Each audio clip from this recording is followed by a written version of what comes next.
ഭൂതവും ഭാവിയും മനസ്സിലിരിപ്പൊക്കെ ഞാനിപ്പോ പറയാം. മോത്തോക്കടി ഒന്ന് പോയി ചെക്കാം, എനിക്ക് വിശക്കണു. ചെക്കനോ? 10-30 വയസ്സാവറ എനിക്ക്.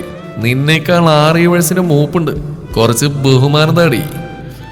പിന്നെ ഇത് ഇങ്ങോട്ട് കിട്ടിയാലേ അങ്ങോട്ട് തരാൻ പറ്റുള്ളൂ. നീ ഒന്ന് വന്നേ, നമുക്ക് ഓഫീസ് പോവാം. കിരൺ പ്ലീസ്. കാവ്യ നല്ലപോലെ ഒന്ന് കെഞ്ചി നോക്കി. എന്റെ മുഖത്ത് നോക്കാതെ ഞാൻ നിന്നെ ഇവിടുന്ന് വിടില്ല മോളെ. സായികെട്ട് ആളവനെ ഒന്ന് കൂർപ്പിച്ച് നോക്കി. ചെക്കൻ കുറുമ്പോടെ അവളെ ഇരുത്തി നോക്കിയതും കാവ്യ നിന്ന് വിയർത്തു. നിനക്കിത് എന്താണ്? മാറിക്ക്. കഷ്ടാട്ടോ. തള്ളി മാറ്റാൻ നോക്കുന്നവരും കിരൺ അവളുടെ ദേഹത്തേക്ക് അടുത്തു വന്നു. കാവ്യക്കാകെ വല്ലാതെയായി. കിരൺ നിനക്ക് വിശക്കുന്നുണ്ടോ? അതാ നീ ഇങ്ങനെ ഇത് മുഴുവൻ നീ കഴിച്ചോ? വിക്കി പറഞ്ഞുകൊണ്ട് വിഷയം മാറ്റാൻ നോക്കിയാണ് കാവ്യ.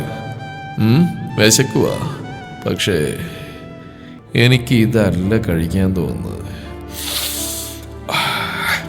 ഒന്ന് ശ്വാസം വലിച്ചെടുത്ത് അവൻ അവളോട് കൂടുതൽ ചേർന്നു. കാവ്യ മുഖം തിരിച്ചുകൊണ്ട് ചുമരിലേക്ക് കൂടുതൽ പറ്റിച്ചേർന്നു. ഗ്ലാസ് വാൾ വഴി പുറത്തേക്ക് നോക്കിയ നിമിഷം കാവ്യക്ക് തന്റെ കണ്ണുകളെ വിശ്വസിക്കാൻ കഴിഞ്ഞില്ല. കിരൺ എന്താടി വെറുതെ മനുഷ്യനെ മൂടളയാൻ. പതിയെ പിറുവിറുത്തുണ്ടാൻ അവളിലേക്ക് അടുത്തും അവന്റെ നെഞ്ചിൽ കൈവച്ച് ശക്തിയിൽ പിടിച്ചു തള്ളി കാവ്യ. അങ്ങോട്ട് നോക്കട പുല്ലേ. പുറത്ത് താഴെ കാണുന്ന ഓഫീസ് ഗേറ്റിലേക്ക് അവന്റെ മുഖം പിടിച്ച് തിരിച്ചു അവൾ. കിരൺ ഇരു കൈകൾ ഗ്ലാസ് വാളിൽ അമർത്തി പുറത്തേക്ക് രൂക്ഷമായി നോക്കി. വണ്ടിയിൽ വന്നിറങ്ങുന്ന ശശിധരനെയും കുടുംബത്തെയും കണ്ട് അവന്റെ മുഖം വലിഞ്ഞു മുറുകി. കാവ്യ നിലവിടെ? മുകളിലുണ്ട്. കിരൺ എനിക്ക് പേടിയാവുന്നടാ. ഞാനില്ലേ, നിങ്ങൾ രണ്ടാളും നിങ്ങളുടെ ക്യാബിൽ പോയിരിക്കും. താഴെ റിസപ്ഷനിലുള്ള അനുവാദം കൊടുക്കാതെ ആരെയും അകത്തേക്ക് വിടില്ല. ഞാൻ ജാനൊന്ന് വിളിക്കട്ടെ. എന്തുണ്ടെങ്കിലും എന്റെ ഫോണിൽ വിളിക്കണം, കേട്ടല്ലോ.